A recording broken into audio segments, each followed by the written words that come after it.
If someone had told me 10 years ago, when I was a gangly 17-year-old hiding in my best friend's basement, that his older brother would one day be sleeping on my couch, I would have laughed.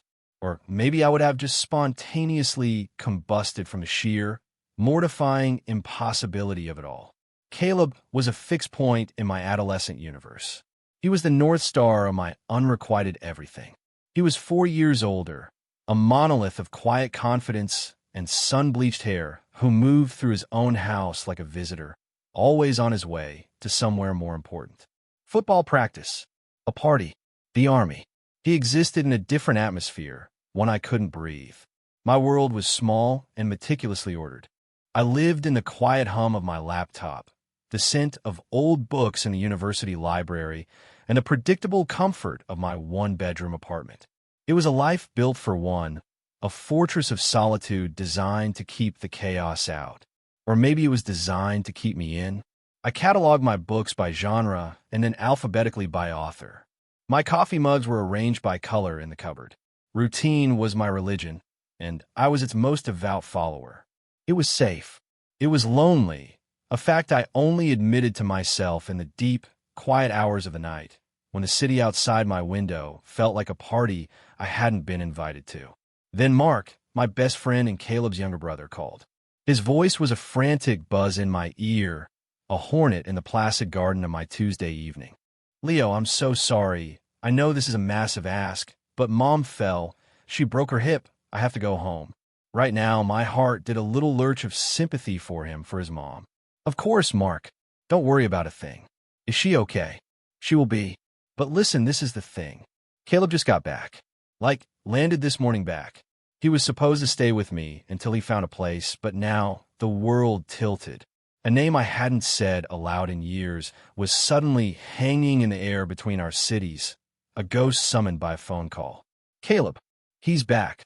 I manage my voice's stupid squeak. Yeah, discharge is final. He's done, but he's got nowhere to go. Could he crash with you? Just for a few days? Until I'm back and we can figure something out? He doesn't know anyone else in the city, my apartment, my sanctuary, my fortress. My stomach filled with a swarm of frantic, buzzing bees. Every rational part of my brain screamed no.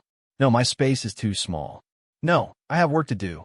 No, I cannot handle the sheer, overwhelming presence of the man who single-handedly defined my concept of hopeless longing. Yeah, I heard myself say, of course, no problem at all, because what else could I say? He was Mark's brother, and I was a fool. 2 hours later, he was at my door.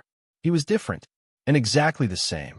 The decade had carved new lines around his eyes, faint white tributaries in his tan skin. There was a scar bisecting his left eyebrow that hadn't been there before. His hair was shorter, a military crop that was just starting to soften at the edges. But he was bigger than I remembered, or maybe my apartment was just smaller. He filled the doorway, a solid shape that blocked out the hallway light, his shoulders a straight, hard line beneath a plain gray t-shirt. He carried a single, battered olive-drab duffel bag. His entire life, I supposed, packed into one canvas cylinder. "Leo," he said. His voice was lower than I remembered, rougher, like gravel settling. "Caleb, hi. Come in." He stepped inside, and the carefully curated ecosystem of my apartment was immediately disrupted. The air changed. It was suddenly charged with the scent of jet fuel and strange, dry dust, and something that was just him. He dropped the bag by the door. The sound was a heavy, definitive thud, an anchor dropping in my quiet harbor. "Mark said thanks," he said, not quite meeting my eyes. His gaze roamed my space, taking in the stacks of books, the single armchair, the obsessively neat kitchen counter. "For this, it's nothing. I have a couch." A brilliant observation. He nodded, a short, sharp dip of his chin. The silence that fell between us wasn't comfortable. It was a physical weight, a thick blanket of all the years we hadn't known each other, of all the things I'd felt and he had been oblivious to. He was a stranger who knew my name, a myth from my past, now standing in my living room, looking tired and out of place. The first 24 hours were an exercise in mutual avoidance. I retreated to my bedroom with my laptop, pretending to have urgent deadlines. He stayed on the couch, staring at the muted television or just at the wall, his posture ramrod straight, as if he were still at attention. The apartment shrank with every passing hour. I became acutely aware of every sound. The sigh of the couch cushions when he shifted his weight. The click of a mug being set on the coffee table. The soft, rhythmic sound of his breathing after he'd fallen asleep. A sound that somehow traveled through the walls and into my own room, unsettling my carefully constructed peace. I learned his habits through sound alone. He was an early riser. The floorboards would creak before the sun was up, followed by the quiet rush of the shower. He drank his coffee black. I knew because I would find the empty mug, rinsed and placed perfectly beside the sink, a silent, disciplined ghost of his morning ritual. We were two ships passing in the narrow channel of my hallway, murmuring morning and hey, without making eye contact. It was excruciating. On the second night, I decided I couldn't live in my own home like a nervous tenant. I ordered a pizza, a universal peace treaty. I set the box on the coffee table between us. Figured you might be sick of whatever it is you've been eating, I said, gesturing vaguely. He hadn't used my kitchen at all, save for the coffee maker. A corner of his mouth ticked up, not quite a smile, but the blueprint for one. MREs have a long shelf life, he said. Doesn't mean you ever want to eat one again. He took a slice of pizza. We ate in silence for a few minutes, the only sound the game show droning on the television. I watched him from the corner of my eye. I was cataloging the changes up close now. The calluses on his hands were thick and mapped with old scars. His knuckles were scraped. These were not the hands of the high school quarterback I remembered, the boy who could throw a perfect spiral. These were the hands of a man who had held a rifle for a living. They were hands that had seen and done things my soft, academic hands couldn't comprehend. I saw the exhaustion settle deep in his bones, a weariness that had nothing to do with jet lag. It was in the way he held his shoulders, a constant, low-level tension. It was in the way his eyes, a startlingly clear blue, seemed to be scanning the room for threats, even here in my safe, boring apartment. He was a soldier trying to remember how to be a civilian. And I was just a man trying to remember how to breathe normally in his presence. He finished his slice and wiped his hands on a napkin. "This is good," he said, his voice quiet. "Thanks, it's just pizza." Yeah, well. It's been a while since I had anything that wasn't beige and didn't come in a vacuum-sealed pouch, a flicker of humor. Situational dry. It was a start. The next morning, I was making coffee when he came into the kitchen. He was shirtless, wearing only a pair of gray sweatpants slung low on his hips. My brain short-circuited. My carefully constructed wall of polite distance crumbled into dust. His back was to me as he reached for a mug in the cupboard. His skin was tan, but it was a roadmap of pale scars and faint lines, a history written on his body. His shoulders were broad, tapering down to a narrow waist. The muscles in his back shifted and coiled with the simple movement of reaching for a cup. It was like watching a panther stretch, a dangerous, beautiful creature that had somehow wandered into my sterile enclosure. He turned, and for a split second, his eyes met mine. I felt my face flush, a hot, stupid tide of red creeping up my neck. I looked away, focusing intently on pouring hot water over coffee grounds, as if it were the most complex chemical equation in the world. He didn't say anything. He just poured his coffee and leaned against the counter opposite me. The space was small, too small. I could feel the heat radiating from his skin. I could count the individual beads of water clinging to his hair from the shower. My heart was a frantic bird beating against the cage of my ribs. Just act normal, Leo. He's just a person, a half-naked, impossibly built person who you've been pathetically in love with since you were a teenager. Normal. I reached for the sugar bowl on the counter behind him. It was a stupid move. I could have asked him to pass it, but my mouth wasn't working. My arms stretched out, crossing in front of him. He shifted slightly to give me room, and the back of my hand brushed against his chest. It was only for a second, a whisper of contact, but it was like a lightning strike. A jolt of pure, undiluted electricity shot up my arm. His skin was warm, solid. I could feel the faint, rough texture of his chest hair, the unyielding muscle beneath. My fingers convulsed, knocking the sugar bowl. It tipped, sending a cascade of white crystals across the dark countertop. A tiny, perfect disaster. Sorry, I choked out, pulling my hand back as if I'd touched a hot stove. Clumsy, it's okay, he said. His voice was steady, but something had shifted in his eyes. A flicker of something. Confusion? Annoyance? I couldn't read it. I grabbed a damp cloth and started frantically wiping up the sugar, my movements jerky and inefficient. My hands were shaking. He just watched me for a moment. Then he reached out, and his hand covered mine, stilling its frantic motion. Now, it's just sugar. His hand was huge. It completely dwarfed mine. His touch was firm, grounding. The calluses on his palm were rough against the back of my hand. And just like that, the lightning was back, but this time it wasn't a jolt. It was a slow, spreading warmth that pooled in my stomach and radiated out to every nerve ending. I froze, my gaze locked on our hands. His tan and scarred, mine pale and ink-stained. Two different worlds, touching on my kitchen counter. He held my hand for a second too long. Or maybe it was the exact right amount of time. Then he let go. He cleared his throat and took a step back, breaking the spell. I'll get it, he said, taking the cloth from my limp fingers.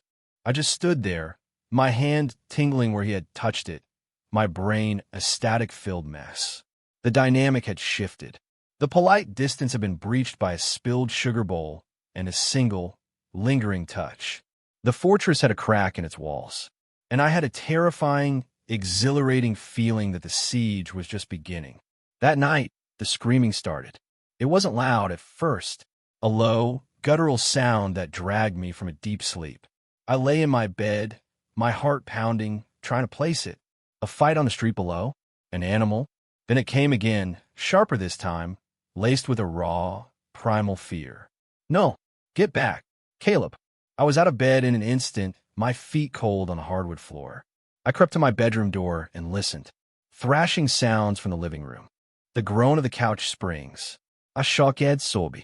My own fear was a cold knot in my stomach, but it was overshadowed by something else. A fierce, protective instinct I didn't know I possessed. I pushed my door open. The living room was bathed in the ghostly blue-gray light of the city. Caleb was tangled in the single blanket I'd given him, his body rigid, his arms thrown up as if to ward off a blow. His eyes were screwed shut, his face a mask of terror. He was fighting a war in his sleep, a battle I couldn't see. The strong, silent soldier was gone. In his place was a man, terrified and vulnerable. Caleb, I said softly, taking a hesitant step into the room. He didn't respond. He was trapped somewhere far away. Caleb, I said again, a little louder, my voice shaking slightly. I reached his side, kneeling down beside the couch. You're okay. You're home. I reached out, my hand hovering over his shoulder, unsure if I should touch him. What if I made it worse? But the agony on his face was too much to bear. I placed my hand firmly on his shoulder. Caleb, wake up. His eyes flew open. They were wide, unseeing, pupils blown wide with adrenaline and fear. He flinched violently under my touch, a guttural sound ripping from his throat. For a terrifying second, I thought he was going to strike out at me. But then his eyes focused. They found my face, and the wildness in them slowly, painfully, began to recede. He blinked once, twice. The rigid tension in his body seemed to drain away all at once, leaving him limp and trembling. Leo, he rasped, his voice shredded. Yeah, it's me. You were dreaming. He pushed himself up, scrubbing a hand over his face. He was breathing hard, his chest rising and falling in ragged bursts. He wouldn't look at me. He just stared at his hands, which were clenched into white-knuckled fists on his knees. The power dynamic had been completely inverted. Here, in the dark, kneeling on my own floor, I was the one with the steady hand. I was the anchor. He was the one adrift. I'm sorry, he finally muttered, his voice thick with shame. I didn't mean to wake you. Don't be sorry, I said, my voice softer than I intended. Do you want some water? He just nodded, a barely perceptible movement. I went to the kitchen and returned with a glass of water. His hand was shaking so badly he could barely hold it. I ended up holding it for him as he drank, my fingers wrapped around his, just to keep it steady. The intimacy of the act was staggering. We sat in the near darkness, the silence broken only by the sound of his ragged breathing slowly evening out. "Does this happen a lot?" I asked, my voice barely a whisper. He was quiet for so long I thought he wouldn't answer. "Sometimes," he finally said, his gaze fixed on the window. "When I'm in a new place. When it's too quiet, too quiet." My sanctuary was his trigger. "It's the quiet," he continued, as if talking to himself. "Over there, it's never quiet. There's always something. The generators, the radios, the guys snoring. You get used to it. The silence here, it's loud. My brain fills it with other stuff." He didn't need to elaborate. I could guess what the other stuff was. I sat with him for almost an hour, not talking, just being a quiet presence beside him until the trembling stopped and the rigid set of his shoulders finally relaxed. When I finally stood up to go back to bed, he spoke again, his voice low. "Leo," I turned. "Thanks." His eyes met mine in the dim light, and for the first time, I saw something other than exhaustion or polite distance. I saw a sliver of raw, unguarded gratitude. I saw the man behind the soldier. And my heart, my stupid, traitorous heart, did a painful, hopeful flip in my chest. The next day, the storm rolled in. It started in the afternoon, the sky turning a bruised, moody purple-gray. The wind picked up, rattling my window panes, and then the rain began, a soft tapping that quickly escalated into a torrential downpour. The lights flickered once, twice. Then, with a soft pop, they went out, plunging the apartment into a dim, watery twilight. The hum of the refrigerator died. The television screen went black. The sudden, absolute silence was deafening. "Well," I said into the gloom. "That's not ideal." Caleb was standing by the window, watching the rain lash against the glass. He didn't seem fazed. If anything, he seemed calmer. Maybe the roar of the storm was a more familiar kind of noise. "Power grid around here is garbage," he said, his voice calm. "Happened all the time when we were kids." I fumbled in a kitchen drawer, my fingers finding the waxy smoothness of emergency candles. I lit a few, placing them around the living room. The small, dancing flames cast long, flickering shadows on the walls, transforming the familiar space into something intimate and strange. We were trapped, sealed in this small, candlelit box together, with the world raging outside. There were no distractions now. No laptops, no television, no phones to hide behind. There was just us, the storm, and the charged silence. Caleb turned from the window and sat on the floor, his back against the couch, facing me. I sat in the armchair, the coffee table between us like a tiny neutral territory. The candlelight softened the hard edges of his face, making him look younger, more approachable. "You were always in the basement with Mark," he said, his voice quiet, conversational. The sudden shift in topic caught me off guard. "What?" "When we were in high school. Every time I came home, you guys were down there, playing video games or listening to that awful music." I felt a blush creep up my neck. "We were nerds. The basement was our natural habitat, I know," he said. A small smile played on his lips. "I could hear you guys quoting movies through the floor." He remembered. He had been aware of my existence, a quiet presence in his house. I had always assumed I was completely invisible to him. "You always seemed—" "I don't know," he said, searching for the word. "Serious. I was a serious kid," I admitted. "Always had my nose in a book." I noticed he was looking at me, really looking at me, with an intensity that made the air feel thin. "It's weird being back," he said, his gaze dropping to the candle flame. "Everything is the same, but it's all different. Or maybe I'm the one who's different. A lot can change in 10 years, I said, my voice barely a whisper. "Tell me about it." He let out a breath, a humorless puff of air. "You spend all that time learning a new set of rules. How to walk, how to talk, how to think, how to stay alive. And then they just drop you back here. And the old rules don't fit anymore." He was talking about more than just adjusting to civilian life. He was talking about a fundamental shift in his own being. "I don't know how to be here, Leo," he confessed. And the words were so quiet, so raw, I felt them like a punch to the gut. "I feel like I'm wearing someone else's skin." He looked up at me, his blue eyes shimmering in the candlelight. The carefully constructed facade of the tough, confident soldier had crumbled completely. He was just Caleb, lost and confused and hiding a world of pain behind a stoic mask. And in that moment of pure, gut-wrenching vulnerability, the dam inside me broke. All the years of silent longing, of carefully suppressed feelings, came rushing to the surface. My heart was hammering against my ribs, a frantic drumbeat against the rhythm of the rain. Don't say it, Leo. Don't ruin this. Don't be the weird, pathetic guy who confesses his ancient crush to his best friend's brother. But my mouth was already forming the words, a reckless, terrifying rebellion against a decade of silence.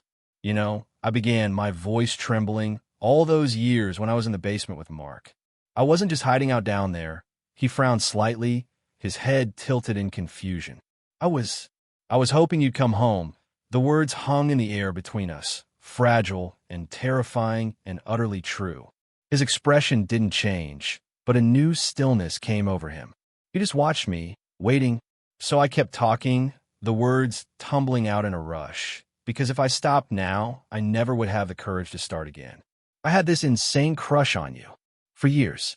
I used to listen for the sound of your car in the driveway. It was stupid. You were this golden god, and I was just Mark's dorky friend. I knew nothing could ever happen, but I couldn't stop it.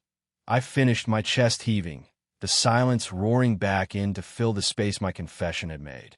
I braced myself for the reaction. Laughter, disgust, awkward pity. I expected him to get up and walk away, to put a physical distance between us that would match the emotional one I had just shattered. He did none of those things. He just sat there, his gaze unwavering, his expression unreadable. The silence stretched for an eternity. A lifetime of my own foolishness played out in my head. Then he spoke. You think I didn't notice? My blood ran cold. Notice what? I whispered.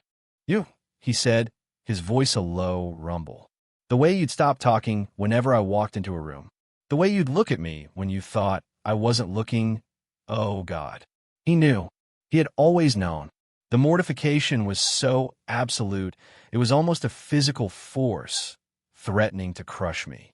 I wasn't a god, Leo, he said, and now there was a note of something like regret in his voice. I was just a stupid kid who didn't know what to do with that. With the way you looked at me. He pushed himself off the floor and moved around the coffee table. He knelt in front of my armchair, so we were at eye level. The space between us was gone. I could feel the warmth of his body, smell the rain on his clothes.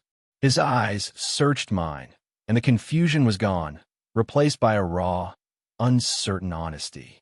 I spent 10 years in a place where you're not allowed to feel anything, he said, his voice thick with emotion. You just turn it off, because if you don't, you can't do the job. And I got really good at turning it off. He reached out, his hand hesitating for a moment before it came to rest on my knee. The touch was gentle, questioning. Another lightning strike. And then I come back here, he whispered, and I'm staying in your apartment. And you're still looking at me that way. And I can't. I can't turn it off anymore. My breath hitched in my throat. This couldn't be happening. This was a dream. A fever dream induced by the storm and the candlelight and a decade of wishful thinking. He leaned in closer, his gaze dropping to my mouth. The world narrowed to the few inches between our faces. Is this okay? He asked, his voice a rough whisper. It was the most devastatingly considerate question I had ever been asked. I couldn't find my voice, so I just nodded, a small, jerky movement. And then he closed the distance. His lips met mine. It wasn't a passionate, movie-style kiss. It was slow, hesitant. It was a question and a confession and an apology all at once. His lips were soft, warm, and they tasted faintly of salt and rain. His hand moved from my knee to my jaw, his calloused thumb stroking my cheek. I brought my own hand up to rest on his chest, right over his heart, which was beating just as fast and hard as my own. It was the most terrifying and the most profoundly real moment of my entire life. I was kissing Caleb, and he was kissing me back. The storm raged outside, but in my little candlelit apartment, everything had finally, impossibly, gone still. I woke to the sound of birds. The storm had passed. Sunlight, clean and sharp, was slicing through the gap in my bedroom curtains. For a blissful, hazy moment, I just lay there, a smile on my face. The memory of a night before was a warm, glowing ember in my chest.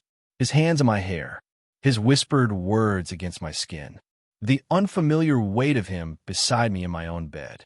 I turned, expecting to see him, to find those blue eyes looking back at me. The space beside me was empty. The sheet was cold. A knot of anxiety tightened in my stomach, cold and immediate. Maybe he was on the couch. Maybe he was in the kitchen making coffee. I got out of bed, pulling on a t-shirt, and walked into the living room. Empty. The blanket I had given him was folded neatly on the couch. The candles were blown out, and his duffel bag, the one that had been a permanent fixture by the door, was gone. The air left my lungs in a painful rush. No. My gaze darted around the room, searching for any sign of him. My eyes landed on the kitchen counter. A single piece of paper, torn from my notepad, was sitting next to the sugar bowl. My legs felt like lead as I walked toward it. My hand was shaking as I picked it up. 2 words, scrawled in a hasty, barely legible script. Had to go. That was it. No explanation. No apology. No would-be. The warm ember in my chest turned to a shard of ice. The silence he had hated was back, but now it was 1,000 times heavier. It was filled with the ghost of him, with the memory of his touch and the bitter taste of his absence. My mind began to race, a frantic, cruel spiral of self-recrimination. It was a mistake. Of course it was a mistake. He was vulnerable, emotional after the nightmare and the storm. He was messed up from the army, lonely, confused. And I, with my pathetic decade-old crush, had taken advantage of it. I had pushed him. I had cornered him with my confession. He had kissed me out of pity, or confusion, or maybe just to shut me up. And when the sun came up, when the clarity of morning arrived, he had seen what he had done and he had run. He had run from me. The shame was a physical thing, a hot, suffocating wave that made me want to crawl out of my own skin. I sank onto a kitchen chair, the note crumpled in my fist. My apartment, which had felt so small and crowded just yesterday, now felt cavernously, achingly empty. His absence was a physical presence, a Caleb-shaped hole in the fabric of my world. I spent the day in a numb haze. I tried to work, but the words on my laptop screen were just meaningless symbols. I tried to read, but I kept reading the same sentence over and over. Every creak of the floorboards, every noise from the hallway, made my heart leap in my throat, a stupid, hopeful lurch. But it was never him. My phone buzzed on the counter. It was Mark. My stomach plummeted. Mom's doing okay. I'll be back tomorrow afternoon. How's it going with Caleb? He's not too much trouble, is he? I stared at the message, my thumb hovering over the keypad. What could I possibly say? Oh, he's great. I confessed my undying love for him. We kissed, and then he fled in the middle of the night like I was the scene of a crime. How's your mom's hip? I typed back a lie. All good. No trouble at all. The lie felt like acid in my throat. A second day dawned, gray and miserable, a perfect reflection of my mood. The silence stretched and deepened. I had been wrong. My old solitude wasn't a fortress. It was a prison. And before Caleb, I hadn't even realized I was locked inside. Now, the loneliness was a tangible thing, a constant, dull ache in my chest. The absence of him was more painful than the years of just wanting him from a distance. Because now I knew what it felt like to have him. I knew the warmth of his hand, the sound of his breathing in the dark, the taste of his kiss. And the loss of it was unbearable. I decided that was it. I would be the bigger person. When Mark came back, I would pretend nothing had happened. I would lock this memory away in the same box where I kept my teenage foolishness. I would go back to my books and my routines. I would rebuild the walls of my fortress, thicker and higher this time. It was the only way to survive.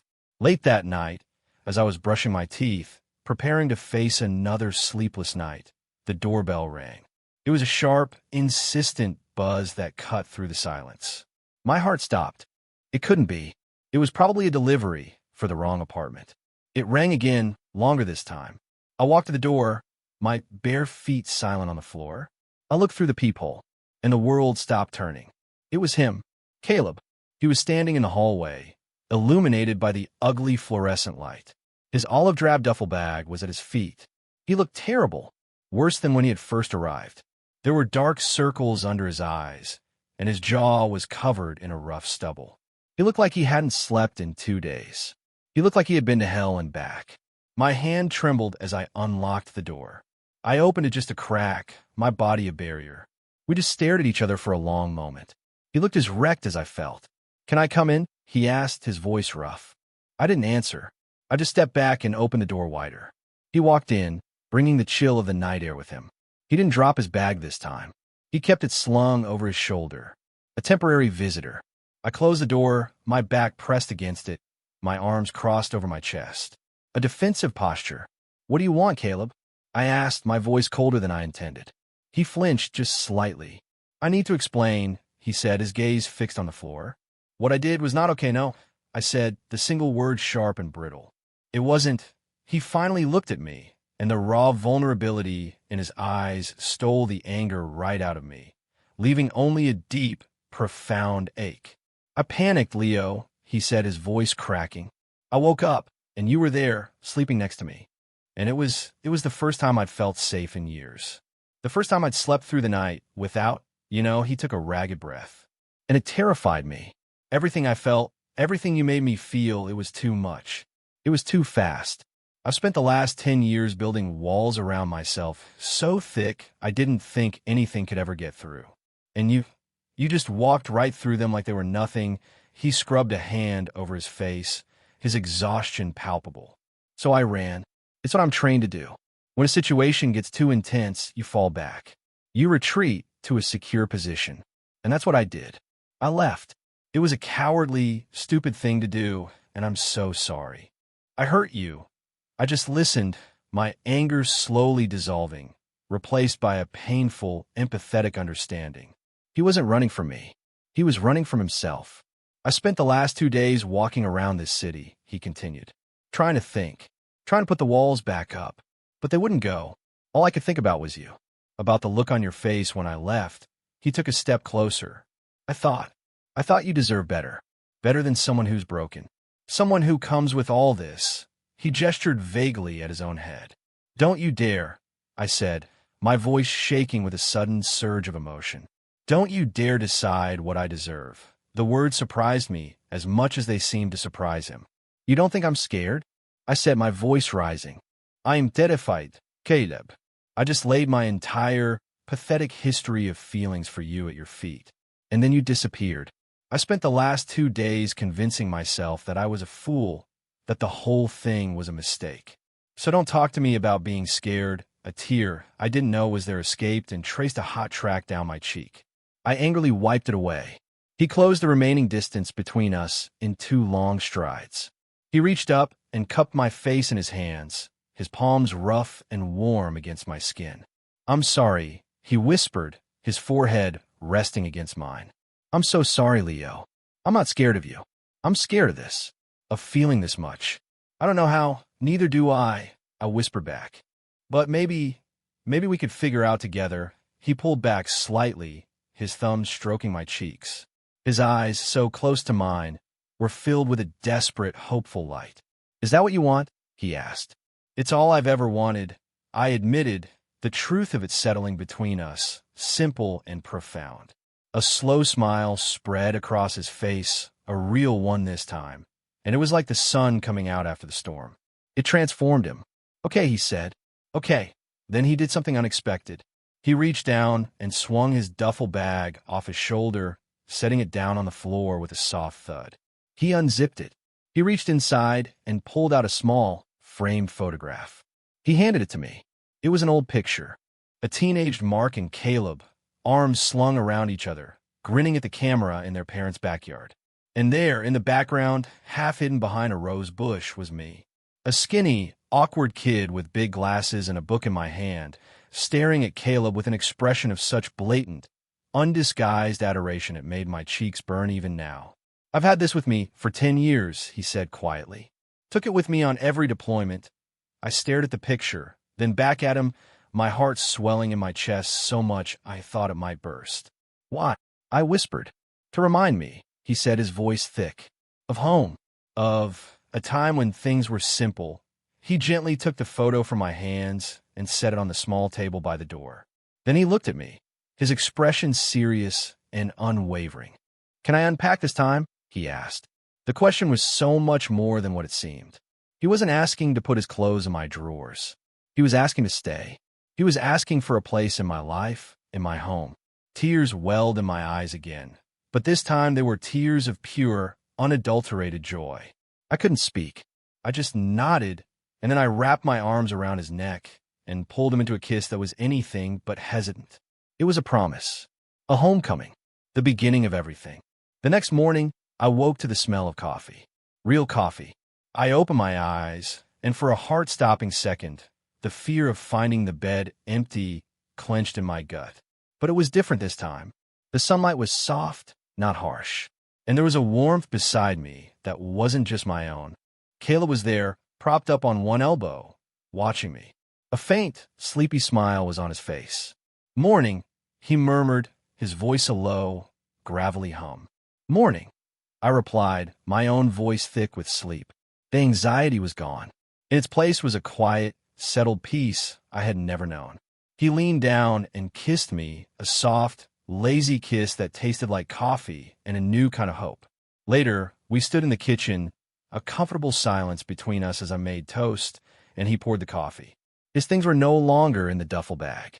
A few neatly folded T-shirts sat on my dresser. His toothbrush was in the holder next to mine. His boots were by the door, right next to my worn-out sneakers. Small, simple things that felt monumental. My carefully ordered world had been completely and utterly disrupted. The chaos I'd spent my life trying to keep out was now standing in my kitchen, shirtless, pouring me a cup of coffee. And my fortress, my prison of solitude, had never felt so much like a home. I looked at him, at the scar above his eye, at the faint lines of exhaustion that were still etched around his mouth, at the quiet strength in his posture. He wasn't the golden god of my teenage fantasies. He was better. He was real. He was a man who had seen the worst of the world and was now trying to find his place in the quiet parts of it. And he had chosen to look for it here, with me. He caught me looking and raised an eyebrow. "What?" "Nothing," I said, a slow smile spreading across my face. "Just, this is nice, yeah," he said, handing me a mug. Our fingers brushed, and a now familiar spark was there, but it was no longer a jolt of panic. It was a current of quiet affirmation. I used to think my life was a carefully constructed narrative, one I had written and edited myself. A story of quiet study, of solitary pursuits, of safety above all else. Caleb's return wasn't just a plot twist. He was a whole new book. He was the disruption that had shattered my predictable plotline, and, in doing so, had shown me what the story was really about. It wasn't about being safe. It was about being brave. It was about realizing that the only thing lonelier than being alone is being with someone and not letting them see the real you. And as I stood there, in the morning light of my own kitchen, sharing a simple, quiet moment with the man I had loved for half my life, I felt for the very first time completely and truly seen.